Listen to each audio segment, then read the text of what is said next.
especulado, lo podemos tomar por ecografía y preferimos tomar la biopsia por ecografía. Pero en este caso, en microcalcificaciones, ustedes van a ver que siempre es por estereotaxia.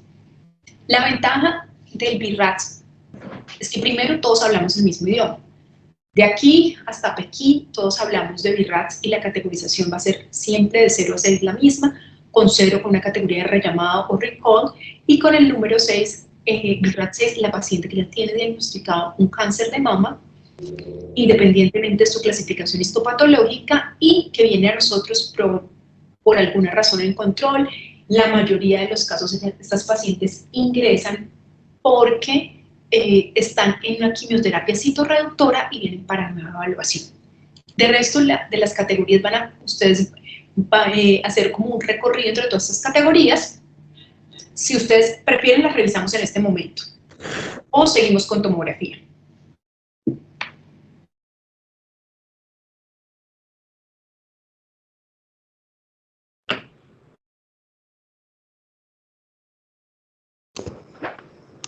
Revisarlas. Como quieran, o seguimos con tomografía y después revisamos, como ustedes quieran. No tengo problema porque es abrir el otro archivo. Pues revisarlas de nuevo. Ay, yo estoy hablando. No, pues yo supongo que estaría bien que revisemos el de mamografía de una vez. De todas maneras, habíamos decidido que pues revisáramos el tema aquí en la clase. Keynote. Ahora se me perdió. Lo peor es que sí lo voy a buscar. Espérenme un segundito. Ya, denme 2 minutos y les comparto pantalla, ¿listo? Vale, profe. Un segundo, yo lo tenía por acá, carajo.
Bueno, entonces espero que me salga bien.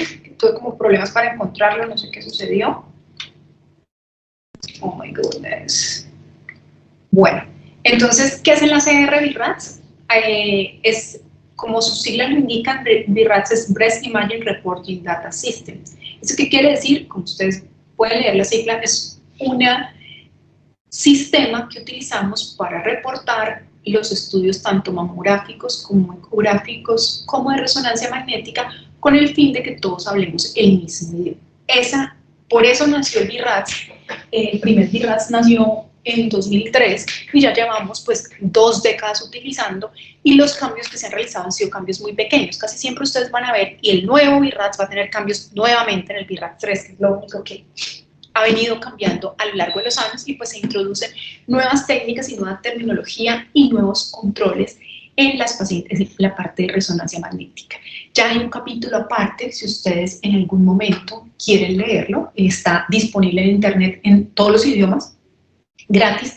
Ya ustedes van a encontrar que hay, acá me quedó mal, tomé esta foto que era más bonita, pero lo que estamos hablando es del 2015, ya están los avances en internet libres de la nueva actualización del BI-RADS. Ya se presentaron en el Colegio Americano de Radiología y no sé qué pasó acá. Oh my God. Chicos, no sé qué diablos está pasando hoy con mi computador, amaneció absolutamente loco. Durante todo el día estaba loco. Entonces, nosotros tenemos esas actualizaciones están libres en internet. Como les digo, yo les voy a mostrar como lo más relevante para que ustedes no se llenen de términos. Entonces acá hay una tablita que me gusta mucho y que esta tablita se va a repetir en todo el BIRAS. Se va a repetir en todas y se ha repetido con algunos pequeños cambios de forma, más no de fondo, en los diferentes años de actualizaciones. Entonces, en fucsia ustedes van a ver mamografía, en azul ustedes van a ver ultrasonido y en naranja ustedes van a ver resonancia magnética. Entonces, ¿qué es lo primero que ustedes van a encontrar en una mamografía? Lo primero es que ustedes tienen que definir tamizaje o una mamografía diagnóstica. Recuerden que el dolor mamario no asociado a cambios en la piel, dolor mamario per se, por sí solo, no es un síntoma para que sea una mamografía diagnóstica, ¿ok? Eso es lo primero. Lo segundo que ustedes tener es una fórmula obstétrica de las pacientes. Si las pacientes en este momento no son tan comunes las terapias de reemplazo hormonal, por todos los efectos secundarios que ustedes conocen, pero sin embargo es importante que ustedes lo consignen en el caso de que la paciente tenga una terapia de reemplazo hormonal, además de los antecedentes, ya sean personales o familiares asociados a SEA de mama. Lo otro que ustedes van a encontrar en los 3 estudios, si ustedes ven acá, si ustedes ven acá, si ustedes ven acá, ustedes van a encontrar una composición del tejido mamario. Eso es súper importante que ustedes lo revisen. ¿Por qué? No importa ustedes el numerito, lo importante que yo quiero que ustedes entiendan es que a mayor tejido adiposo, como ustedes vieron, como es la grasa es casi radiolúcida, es muy clara, entonces nos va a permitir ver muy bien las demás estructuras.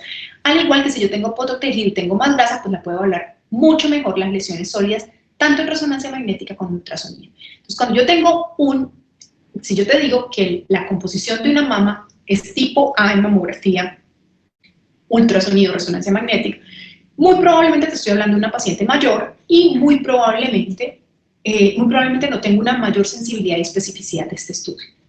La mamografía tiende a disminuir su sensibilidad y especificidad a medida que aumenta la densidad mamaria. Entonces ustedes van a ver que la categoría B tiene algunos islotes de tejido fibroglandular. En la categoría C ustedes van a ver que hay un mayor volumen de tejido glandular y la categoría D solamente está presente, aunque parece que la van a incluir en ultrasonido en esta caracterización, es un seno extremadamente denso. Ahorita más adelante vamos a ver unas imágenes que se refiere a extremadamente denso. Ustedes prácticamente ven un manchón blanco. ¿Qué pasa con esos senos extremadamente densos? No están asociados, no tienen un mayor riesgo o una mayor incidencia de cáncer de mama, sin embargo, nos van a oscurecer u ocultar las lesiones. Por eso cuando ustedes van a ver, cuando ustedes encuentran eso, ustedes tienen que decir, ok, en esta paciente puede que nosotros no estemos evaluando todas las estructuras. Entonces digamos que es una banderita roja la que ustedes van a ver y que muy probablemente se va a ver reflejada en la caracterización BIRADS o en el seguimiento que ustedes tengan que hacerle a esa paciente. Por esa razón es importante que ustedes sepan a qué se refiere esa composición. ¿Quedamos claros en el primer punto? Doc, no entendí algo. Señor. No entendí una cosita. Diga, a mayor grasa es más radio opaco, ¿no? Más radiolúcida. La grasa, ahorita vamos a ver, si quieres ahorita damos un ejemplo, pero la grasa tiende a ser más radiolúcida. ¿Recuerdas la escalita que veíamos la vez pasada? Lo más radiolúcido que nosotros tenemos, que es en este negro, es el aire, porque el aire no absorbe los rayos X. La grasa absorbe rayos X, pero deja pasar gran cantidad, reflejamos gran cantidad. Y la grasa es un poquito radiolúcido. El agua está más o menos en la mitad y el tejido marcadamente denso o las calcificaciones se van moviendo hacia el otro extremo de la tabla. Con los ejemplos lo vas a entender mejor. Yo creo que... ¡Ay, Dios! No, definitivamente esta computadora hoy me va a sacar canas verdes, chicos. Bueno, ¡ah! Llegué a donde quería. Carajo. Bueno, entonces, estos son 2 pacientes diferentes, cráneo-caudales, oblicuamente laterales, son 4 pacientes diferentes, perdón. ¿Qué les parece? Entonces, acá tenemos, esto es el aire, esto es grasa. ¿Cómo ves la grasa? ¿Qué comparación haces tú entre esto y esta grasita que está acá? ¿Cómo ves tú la grasa? Sí, Doc, ahí sí se ve más radiolúcido. Entonces, ¿qué sucede? A mayor tejido adiposo, si yo tengo este seno, yo puedo evaluar si me aparece una masa aquí, si me aparece una masa en cualquier, me hace mucho más fácil evaluarla. A medida que va aumentando esa densidad, ¿qué diferencia ves tú entre esta y esta mamografía? Doc, ¿entre cuál y cuál? Es que no le vi Entre la primera y la última, en los dos extremos, vete a los dos extremos.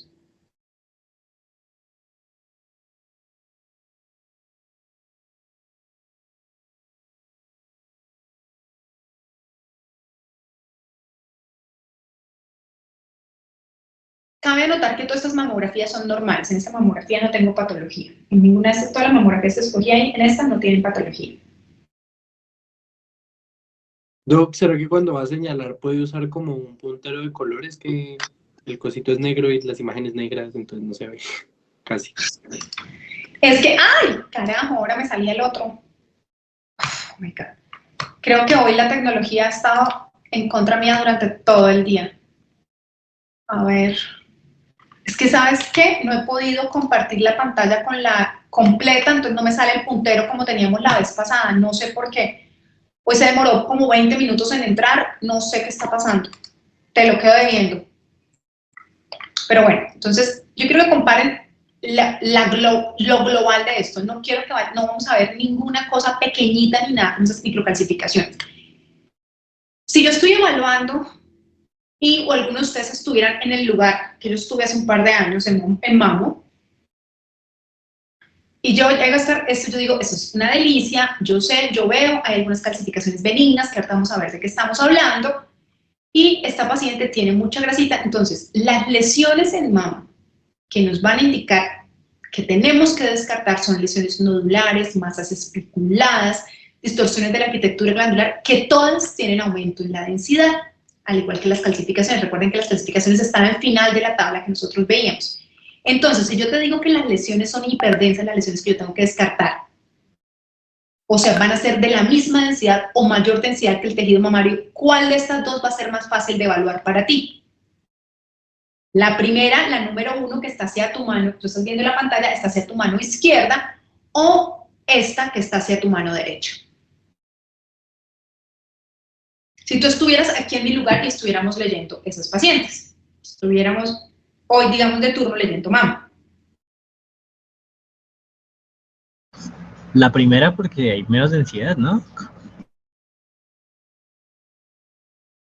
Ok, entonces eso es lo que yo quiero que vean. Entonces cuando nosotros nos devolvemos acá, carajo, creo que, lo siento, pero si nosotros nos devolvemos acá a esta parte superior de esta casilla, eso es lo que yo les quiero decir. Si ustedes se encuentran en el informe y yo les digo que la composición del tejido A, ustedes van a quedar un poco más tranquilos porque van a saber que el radiólogo está prácticamente cercano al 100% seguro de que no hay una lesión. Sin embargo, si yo les digo a ustedes que un tejido es extremadamente denso, como es que veían ustedes a mano derecha, pueden pasarse lesiones por alto. ¿Cómo disminuimos esto? Entonces vamos a ver cómo categorizaríamos a esa paciente. ¿Cómo disminuimos esto? Nos ayudamos de otras técnicas diagnósticas. En la mayoría de los casos nos ayudamos de ultrasonido y en este momento nos ayudamos de tomosíntesis, que ya está disponible en la ciudad y está disponible ampliamente. ¿Listo? ¿Queda claro? Doctora, una pregunta, qué pena, es que cuando explicó ahorita la tomosíntesis no le entendía a qué se refería, cómo se hace el La procedimiento. tomosíntesis es lo mismo que una mamografía, pero no hacemos un solo corte en cada proyección, sino múltiples proyecciones como si fuera una tomografía, por eso se llama tomosíntesis, tomamos múltiples slides. Entonces, en una mama podemos tomar 15, 20, 30, 50, 100 y lo que hacemos es, digamos que, haga cuenta usted un cuaderno, cuando usted pasa las hojas rápido de un cuaderno, tomamos toda esa cantidad de hojas de ese cuaderno y toda esa cantidad de imágenes, con fin de descomponer esa imagen. Recuerden cuando estamos viendo una imagen en 2 dimensiones, entonces lo que hacemos es descomponer esa imagen en 2 dimensiones. Y ha demostrado tener una mejor sensibilidad en evaluar distorsiones de la arquitectura glandular mamaria, que son las de más difícil diagnóstico, porque como ustedes vieron, la distribución del tejido, que es como espelucadito. ¿Sí, claro? ¿O muy...? Sí, señora, sí, claro. Bueno, entonces, ¿qué vamos a hablar? En la parte de resonancia magnética, en la resonancia magnética de mama, nosotros utilizamos medio de contraste. Entonces nosotros evaluamos, aparte del tejido, evaluamos cómo está realzando ese tejido. Idealmente lo que nosotros vemos es que el realce sea simétrico, que haya un realce homogéneo, que no hayan zonas de un hiperrealce temprano, etcétera, etcétera. Entonces va a ser como el segundo punto que ustedes van a recibir. Ahora, cuando ustedes ven una lesión nodular o una masa, acá la llamamos nódulos, directamente la mayoría la llaman masas o nódulos por un translate que se hizo. Casi siempre todas las resonancias que ustedes buscan en español le van a encontrar como nódulos, para no definir la palabra masa. ¿Listo? Entonces, ¿qué vamos a nosotros recibir? La morfología. ¿Qué es la morfología? Si son ovaladas, si son redondeadas, si son irregulares. Si ustedes ven una lesión que es ovalada, con borde paralelo a la piel, van a tener muy probablemente que es una lesión benigna, que es una lesión quística o un fibroadenoma. Sin embargo, si ustedes ven que estas lesiones tienen un borde antiparalelo a la piel, que son irregulares, ustedes empiezan a pensar que esa lesión tiene un mayor riesgo de malignidad. Lo mismo los márgenes, ustedes van a ver si es una lesión circunscrita o si los márgenes están oscurecidos, microlobulados, espiculados, que nosotros no vamos a ver esos ángulos, y todo esto va para las tres. ¿Listo? Todo esto lo van a ver ustedes en las tres, en las mismas características las debo definir. Y si tengo una paciente con 15 nódulos en las mamas, esas 15 nódulos debo clasificarlos y debo evaluar estas características en cada uno de ellos. Si yo tengo unos márgenes oscurecidos, microlobulados o espiculados, ustedes cuando lean esa palabra en su informe, ustedes van a decir, carajo, esto ya me está llamando la atención. Pero si yo les digo a ustedes que es una lesión ovalada o redondeada, con borde paralelo a la piel circunscrito, ustedes van a decir, esa lesión me está tirando hacia la benignidad. Ahora, con respecto a la densidad, lesiones de alta densidad, tenemos que ver lesiones que están calcificadas. Yo puedo tener un fibroadenoma totalmente calcificado, unas lesiones que tengan la misma densidad del tejido glandular mamario, que tengan una baja densidad similar a la grasa, en los casos suponiendo un foco de necrosis grasa, etcétera, etcétera.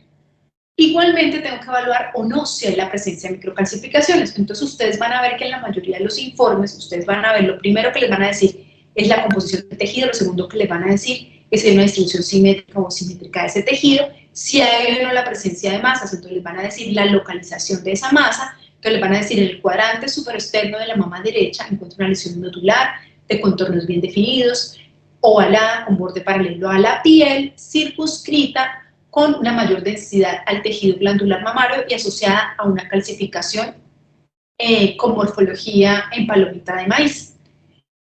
Ahí me estoy refiriendo a una lesión benigna. Entonces, si yo tengo calcificaciones en la piel, calcificaciones que me siguen en el curso de los vasos, calcificaciones en palomitas de maíz, algunas calcificaciones redondeadas, calcificaciones grandes, yo estoy viendo que son calcificaciones como las que vimos en la paciente anterior, heterogéneas, pleomórficas o que tienen una distribución lineal. Estoy pensando que son las calcificaciones que se van a ir dando un punto hacia la malignidad. En ecografía nosotros no evaluamos las calcificaciones a menos de que sean macrocalcificaciones. Entonces, ¿qué evaluamos? Evaluamos la composición de si es sólida, si es líquida, si hay líquido, si tiene un contenido heterogéneo o homogéneo, y si presentan una sombra acústica posterior, y si hay algunos cambios asociados en la piel, o sea, es decir, si tenemos una distorsión de la arquitectura glandular, etcétera, etcétera. ¿Qué otra cosa vamos a evaluar? ¿Cómo es la distribución de esa lesión? Si esa lesión está en un cuadrante, si tiene más de un cuadrante, si va a tener una distribución difusa, lineal, y esa distribución la vamos a tratar de evaluar en todos los demás estudios. Entonces,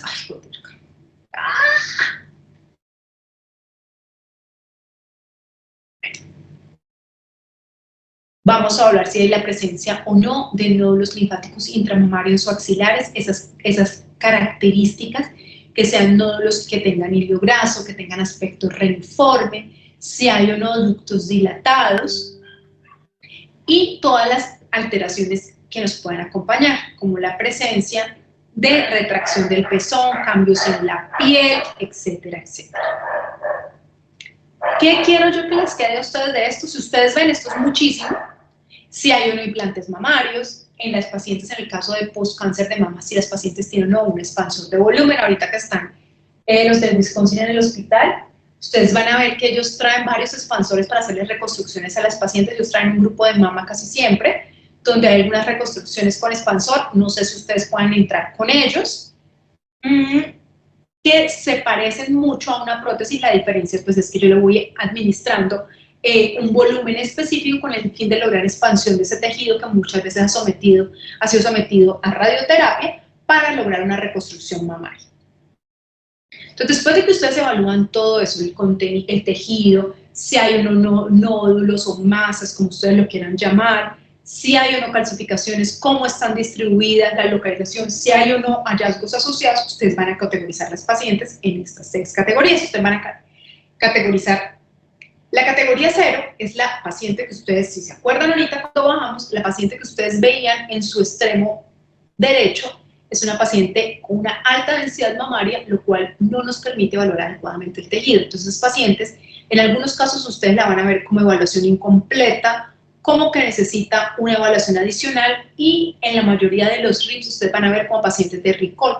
¿Por qué? Porque son pacientes que yo debo, la traducción literal, rellamar esas pacientes a la realización o de una proyección adicional o de simplemente de un estudio adicional, ya sea un ultrasonido complementario, una resonancia magnética, etcétera, etcétera. O muchas veces pueden ustedes encontrar esto en las pacientes que sabemos que tienen estudios anteriores y que las pacientes no los han aportado. ¿Por qué?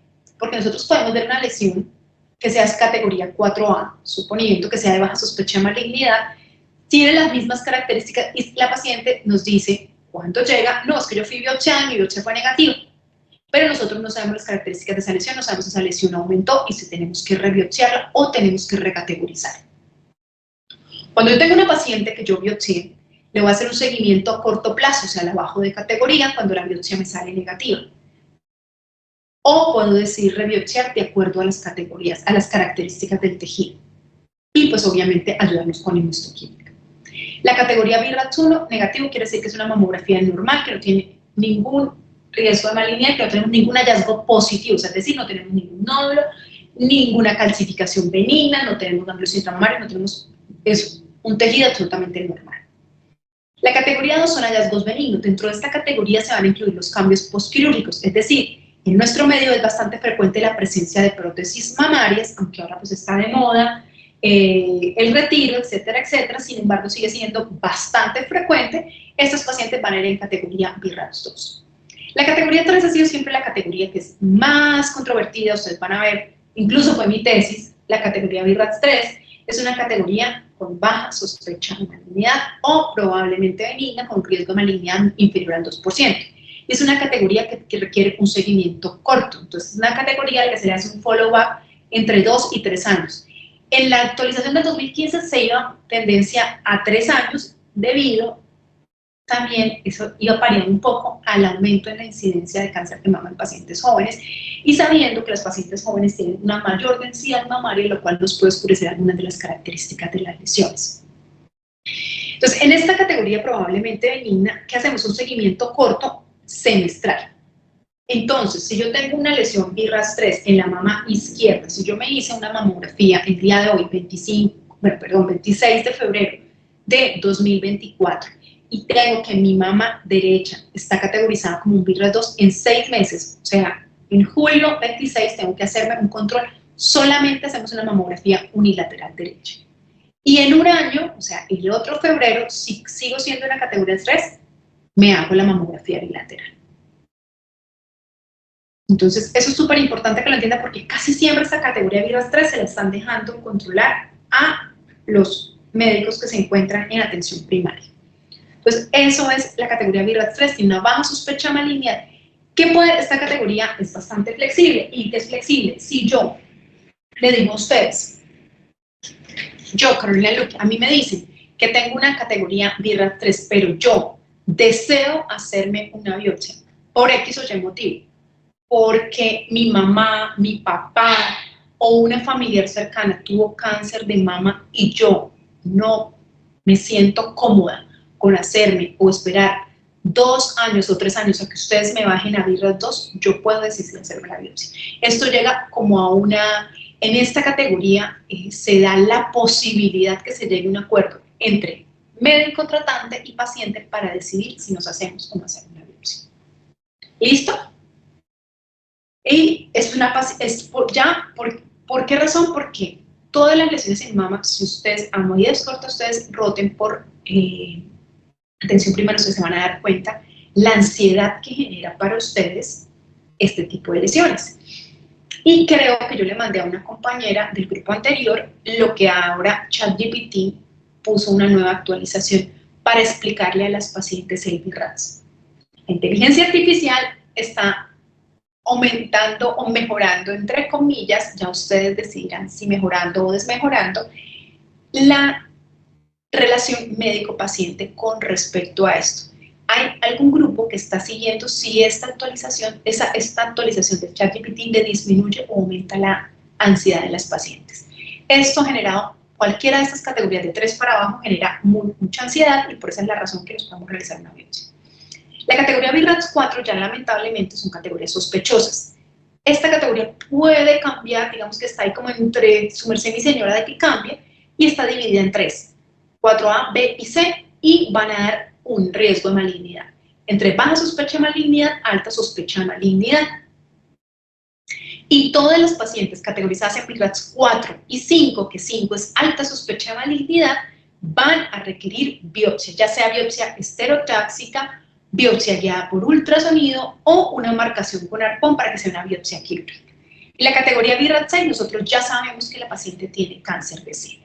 Entonces acá no solamente te da una categoría, sino te va a decir qué vas a hacer. Entonces esta es la ventaja que ustedes tienen. En categoría BI-RADS 1 y 2 ustedes van a tener un seguimiento normal de estas pacientes. El resto de categorías ya sabemos qué vamos a hacer.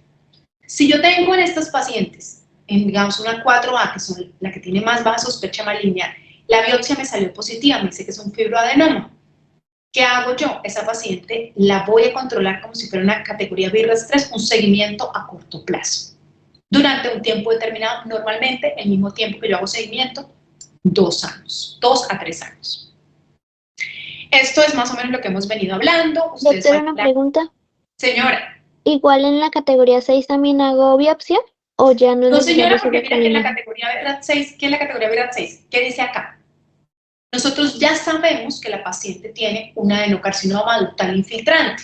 Entonces, esta paciente, ¿por qué llega? Normalmente los pacientes que llegan y que categorizamos como BI-RADS 6 son pacientes que vienen para seguimiento.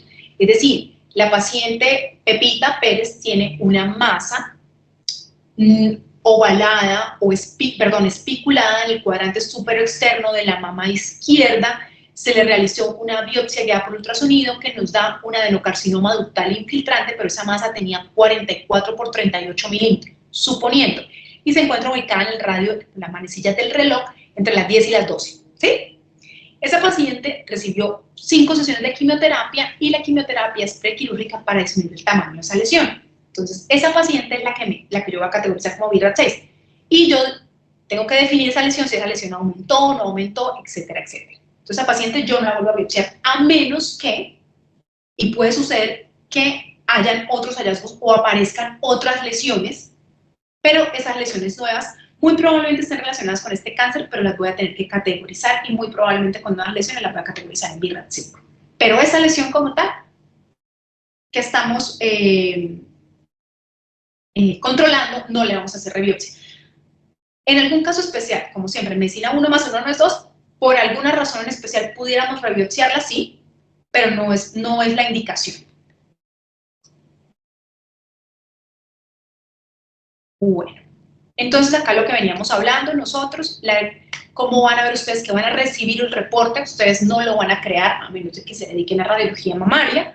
Van a ver ustedes la indicación importante, si es de tamizaje o diagnóstica, van a describir el tejido, cómo se encuentra, si es A, B, C o D en el caso, van a describir los principales hallazgos, van a compararlo con los anteriores y ustedes me van a dar una categorización BI-RADS y qué vamos a hacer. ¿Listo? Ahora, lo que habíamos visto ahorita. Entonces, estas son 4 mamografías, todas las mamografías son o categoría 1 o 2, La primera mamografía de izquierda a derecha es una categoría BI-RADS 2 por la presencia de ganglios intramamarios. Estos ganglios, si ustedes confían en mí, son un poquito reniformes y tienen hilo graso. Los que están intramamarios, si ustedes los ven acá en el cuadrante superexterno de la mama derecha. En la proyección canocaudal ustedes van a pasar una línea por el pezón y van a decir externo lo que está arriba, interno lo que está abajo, otra línea por el pezón que es normalmente oblicua, va a ser superior e inferior, superior e inferior. Entonces en la oblicua mediolateral ustedes hablan de superior e inferior y en la craneocaudal de externo e interno, para que ustedes cuando lean el informe puedan ubicar la lesión. Entonces, acá que estamos, superior o inferior. Donde yo me estoy moviendo. Si alguno de ustedes sabe cómo cambiar el color al mouse, me dice. Pero creo que no. ¿Estamos superior o inferior?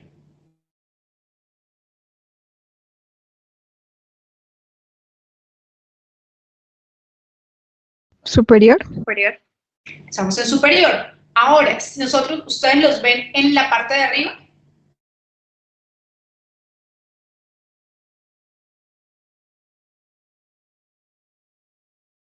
¿Dónde los ven ubicados en las proyecciones de arriba? ¿Como más internos? Internos, ¿no te parece que están? Recuerda que externo va hacia arriba. Pasamos la línea por el pezón, interno va hacia arriba. Entonces más... Entonces tenemos, míralos acá. Entonces están ubicados en el cuadrante superexterno de la mama derecha. Entonces, superior y externo. Aparte, en esta lesión, en esta paciente tenemos unas calcificaciones vasculares, así ustedes van a ver las calcificaciones vasculares, como las ven ustedes, lineecitas que van a seguir el curso de los vasos. Igual que ustedes las ven en una radiografía, por trauma de tobillo, fémur, etcétera, etcétera, así van a ver ustedes las calcificaciones vasculares en la mama. Entonces es una categoría BI-RADS 2 por ganglios intramamarios benignos y por calcificaciones vasculares. Y es un tejido tipo A.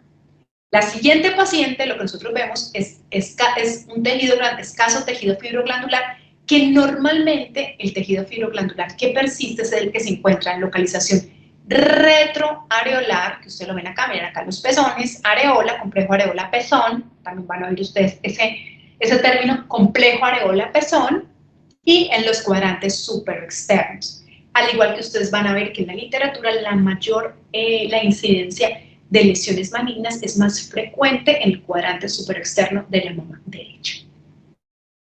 Entonces ustedes ven la distribución del tejido. Entonces ahorita que vamos a ver lesiones, a ustedes les parezca que encontrar acá una lesión en los cuadrantes internos es relativamente más fácil que encontrarla en los cuadrantes externos. Por eso se recomienda que la mamografía siempre se lea en una estación de trabajo y está descrito en los manuales de calidad de mamografía y que usted debe leerlo en una pantalla de específico número de píxeles. Entonces, en mamografía y en Estados Unidos, en mamografía es obligatorio el second look, una mamografía en Estados Unidos. Y esto está más dado más que por la dificultad, por la parte de, jurídica y legal, está siempre por 2 lectores. Y normalmente esos 2 lectores no se encuentran en el mismo centro. En algunos casos, la idea era hacerlo, digamos que exportar esa imagen a un PACS y que los 2 lectores no se conocieran, tratando de evitar este tipo de errores. No se puede lograr en todos los casos por el shortage de personal de salud, incluidos radiólogos en todo el mundo, pero eso es más o menos la tendencia. En Colombia, de pronto en muchos años, tendríamos nosotros que cambiar un poco esa ley para poder lograr esos second look. La tercera paciente, si vamos nosotros de izquierda a derecha, encontramos que hay una mayor cantidad de ese tejido glandular mamario. Si nosotros vemos acá la oblicua mediolateral, hay mayor volumen de tejidos cuadrantes inferiores, vemos un poquito más de tejido nosotros acá en los cuadrantes internos, pero sin embargo nosotros vemos que hay más tejido, si ustedes lo ven, y un tejido, no solo mayor volumen de tejido, si ustedes ven como ese tejido más apretadito, ustedes ven acá como si ustedes estuvieran dibujando con un lapicito muy suave, acá ustedes ven este tejido más cohesivo, más denso, principalmente en los cuadrantes superexternos y retroareolar. Y en cambio ustedes se pasan en la última, ustedes podrían ver algo o podrían ustedes distinguir en esa proyección una lesión. Yo les digo a ustedes que hay una lesión nodular especulada en el cuadrante supero-interno de la mama izquierda. ¿Ustedes podrían verlo fácilmente? No. Ustedes podrían, entonces, Eso es lo que yo quiero. Ay, Dios. Uf. Yo creo que hoy me voy a rendir con mi computador. Es lo que yo quiero que ustedes entiendan al momento que categorizan. Al momento que ustedes categorizan y ustedes están leyendo ese informe, cuando ustedes les dicen que una paciente tiene un tejido muy denso o que es categoría D, ustedes de una vez van a saber que van a tener una menor sensibilidad y especificidad. Muy probablemente esta paciente la podemos categorizar como BIRAD 0, es decir, que requerimos un estudio adicional. En nuestro medio, el principal estudio adicional y en mama, el estudio que más nos ayuda es un buen ultrasonido. ¿Qué tenemos que tener? Un muy buen equipo de ultrasonido y transductores que sean de ancho de banda superiores a 15 MHz.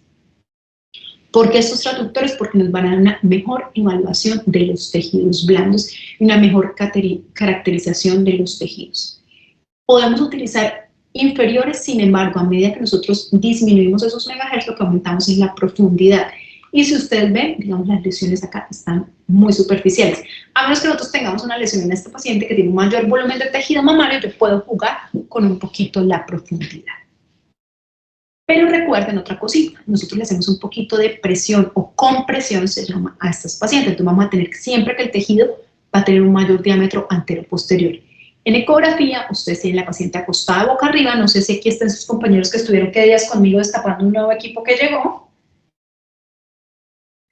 ¿Qué hice yo? Los acosté boca arriba y les pongo a que pongan sus brazos debajo de la cabeza para que me despejen axilas y pecho. Entonces, ustedes ven, la mama se va a distribuir porque la mama no está totalmente fija al pecho por los ligamentos de Cooper y a medida que aumenta el tejido mamario, pues va a haber una mayor movilidad de las mismas. ¿Queda ese punto claro, chicos?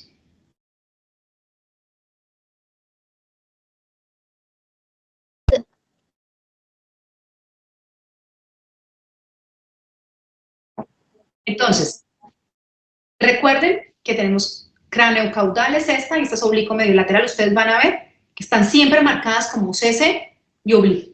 Casi siempre OB o CC, pero casi siempre están marcadas. Entonces, ustedes por esa parte están ganados, ¿sí? ¿Qué hacemos? Ubicamos los pezones y trazamos una línea. En este caso, trazamos una línea totalmente horizontal.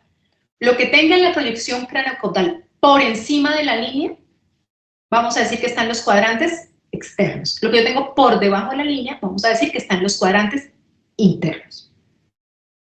Ahora, en la proyección oblicuo medio lateral nos va a decir que está superior y que está inferior. Trazamos igualmente una línea en los pezones, pero esta línea va a ser oblicua, más o menos siguiendo el mismo curso del pezón, como ustedes ven que lo estoy haciendo yo acá. Lo que hay por encima es superior y lo que hay por debajo de esa línea es inferior. Entonces, ¿yo qué hago? Este tejido está ubicado en el cuadrante supero externo.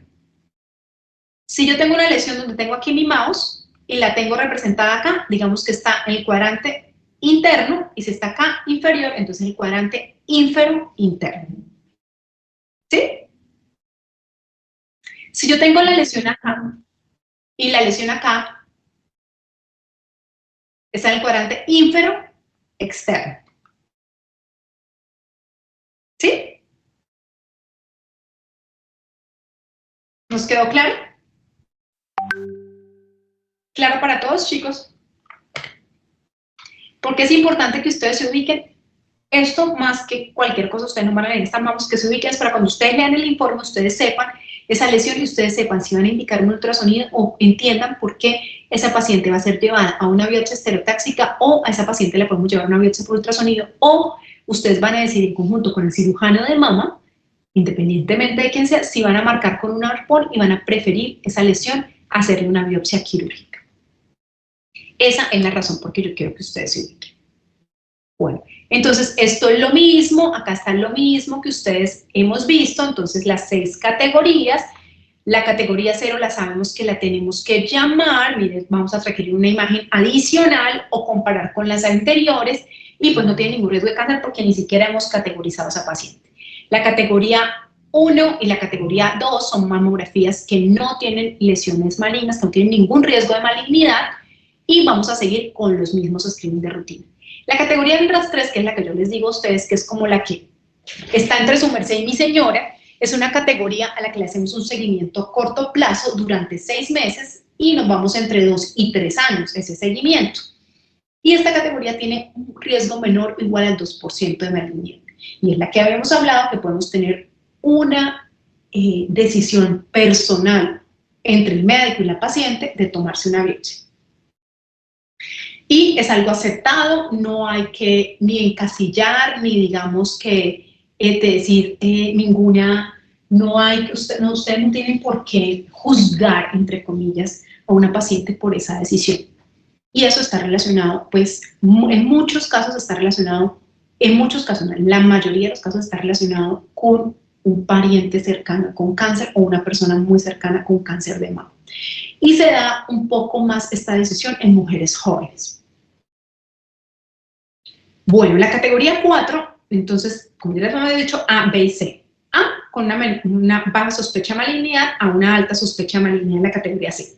4, sí o sí requerimos biopsia, ya sea guiada por ultrasonido, ya sea una estereotaxia o ya sea marcada con un arpón, una biopsia quirúrgica.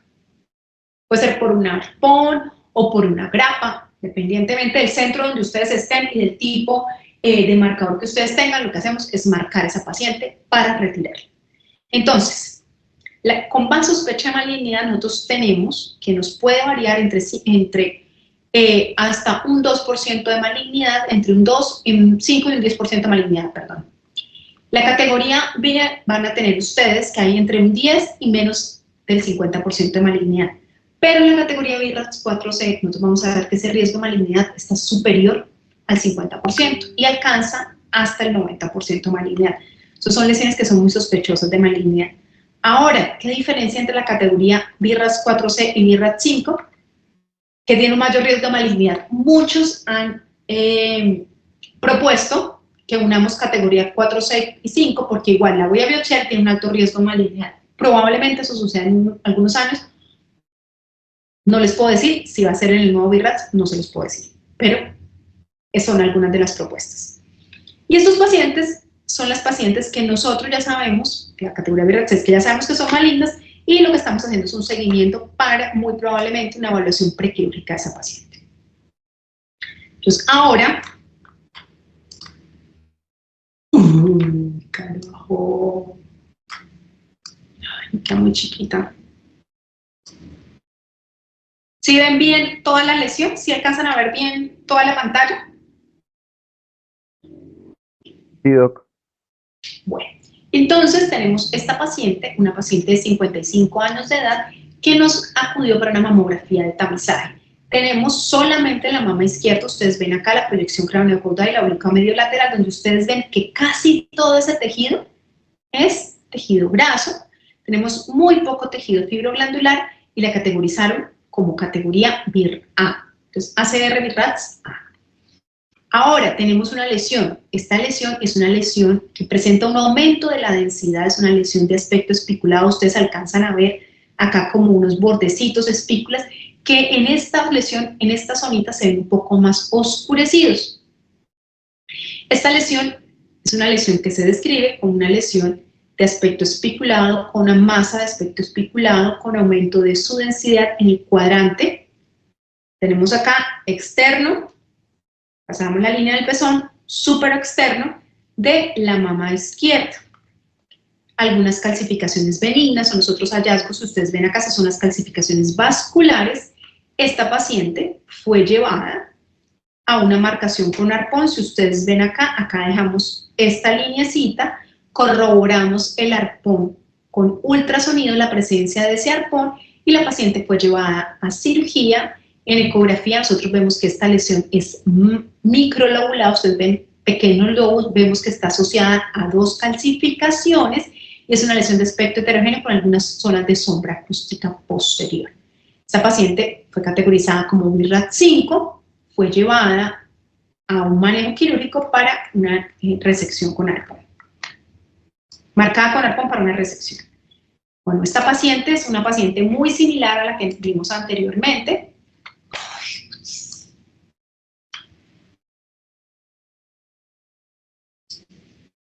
Esta es una paciente, ¿cómo categorizaríamos este tejido? Muy similar, es una paciente prácticamente idéntica a la que hemos visto en el extremo izquierdo. Entonces, en esta mamografía tenemos un tejido categoría D y no tenemos ningún otro hallazgo. Yo no logro verle alguna masa, nódulos, distorsión de la arquitectura glandular, tampoco vimos calcificaciones. Yo la evalué antes con lupa, con la lupa electrónica, evaluando que no teníamos ninguna calcificación. Sin embargo, debido al aumento de su densidad mamaria, fue categorizada como BRAF1 y la paciente se le realizó una evaluación complementaria con ultrasonido. Normalmente, cuando yo requiero estas pacientes, yo ya no las voy a controlar solamente con mamografía anual. Yo lo que hago es que recomiendo que ese follow-up sea tanto con mamografía como con ultrasonido, con el fin de que no tenga yo que estar rellamando a las pacientes todos los años. Bueno, esto es como un resumencito que les había hecho, porque lo de mamografía lo hice muy pequeñito. Si quieren, yo se los comprimo en un PDF y se los envío para que repasen. ¿Les parece? Sí, Doc. Sí, profe, listo. Bueno. Doc, una pregunta. Señor. ¿Usted de casualidad no tiene ahí como una ecografía en la mama? O sea, lo que uno debería ver.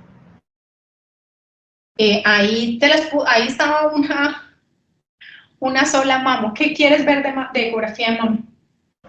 Digamos como en el caso que llega una D, o sea, que la clasificamos como D, y luego yo tengo que hacer como, pues, la ecografía. Digamos, ¿qué sería lo normal y anormal, digamos, en verlo en la ecografía? Yo les voy a ser muy sincera. Ecografía de mama no es la ecografía más fácil que ustedes se van a tropezar. En ecografía de mama, igual ustedes van a tener que hacer como el mismo abordaje que ustedes estaban viendo en el paciente con mamografía. Ustedes van a hacer ese mismo abordaje, van a tener que evaluar piel, tejido celular subcutáneo, y la densidad y la característica ecográfica del tejido glandular mamario va a variar de acuerdo a cada paciente y va a variar de acuerdo a la edad. Entonces, si ustedes quieren dedicarse a radiología, me parece perfecto, pero si tú quieres aprender a evaluar a esos pacientes, te voy a decir que no es absolutamente nada fácil y es absolutamente difícil, digamos, hacerlo en una clase. Eso tiene que hacerse en paciente in vivo para que tú puedas entender, porque tienes que entender muy bien la transmisión del sonido, tienes que entender la parte de ecogenicidades y tienes que entender la parte de los armónicos. ¿Por qué? Porque la gama, el espectro de grises en ultrasonido de mama va a tener una variación y una variabilidad mucho más grande. En este momento llegó con ustedes, no sé si tú estabas el miércoles. ¿Estabas allá o no? Estaban en taller el miércoles, ¿no? Sí, Doc. Bueno, yo no sé si ustedes vieron, pero yo saqué un equipo nuevo. Yo lo estrené, creo. Un equipo. Pero como es el único equipo que llegó, eso se va a dejar más que todo para la parte vascular, para los residentes y profes, para manejarlo más que todo en la parte vascular y en la parte de guías. ¿Por qué? Porque ese traductor no me sirve para evaluar mama. Entonces, el traductor que sirve para evaluar mama sirven los que están ahí abajo del hospital, el del Siemens, etcétera, etcétera. Entonces, yo, si te soy sincera, no te recomendaría que te metieras con ecografía de mama. De hecho, en los residentes en la formación, ecografía de mama es lo que se hace después de haber aprendido toda la parte de ultrasonido. Si quieren en algún momento, si terminamos el semestre y tenemos tiempo, aunque ustedes tienen un semestre muy corto, podemos intentar hacer un taller después de que todos hayan dado la vuelta por el equipo y digamos que ya tanto cirugía como anestesia además, pues nos dejarán un hueco para hacer un taller. Pero eso sería, digamos que yo lo enfocaría más a la parte de que ustedes definan líquido, calcificaciones, más a que valoren mama. Eso sí, no te lo recomiendo personalmente. De corazón, no lo recomiendo. ¿Alguna otra duda? Si quieres me escribes y yo trato de buscar, me escribes al WhatsApp y yo trato de buscarte un libro de ultrasonido, si tú quieres ir leyendo algo de ultrasonido, así como a manera de personal para que puedas ir entendiendo qué podrías encontrarte en la imagen. Pero mama es de las cosas más operador dependiente, todo el ultrasonido es operador dependiente, pero en mama vas a tener tú que encontrarte un poquito más de operador dependiente. Si quieren, miramos acá un poquito, yo no tengo ultrasonido. Bueno, ¿Ven mi pantalla, chicos? Sí, doctora. Bueno, entonces si quieren nos saltamos un poquito de TAC, vamos a hablar un poquito de ultrasonido y si quieren más bien hablamos de resonancia y TAC la otra semana. ¿Listo? ¿Les parece? La otra semana yo no estoy, mentiras, en 15 días. Si les queda alguna duda me pueden escribir y si quieren yo les busco libros de ultrasonido, pero ahorita, la verdad, no sé. O por lo menos de mama, de pronto ultrasonido general, y yo tengo uno que está en físico, no sé si me quede tiempo de escaneárselos, pero les puedo de pronto escanear las generalidades, si quieren. Si les sirve. Bueno, el término ecografía se refiere a realmente nosotros deberíamos llamarlo como ultrasonido. La palabra ecografía fue una traducción que se hizo históricamente y digamos que nos quedamos así, pero realmente el término es ultrasonido. ¿Por qué? Porque ese término lo que nos refiere es la obtención de imágenes a partir de ecos de ultrasonido. Es decir, todos los seres vivos producimos ondas de ultrasonido, ondas no audibles, que son ondas de alta frecuencia. ¿Qué hacemos nosotros? Tomamos la recepción de esas ondas de alta frecuencia por un dispositivo y las convertimos en una imagen. Entonces, esto es un ecógrafo, un equipo de ultrasonido, donde nosotros tenemos, y lo más importante son estas cositas que ustedes ven acá, que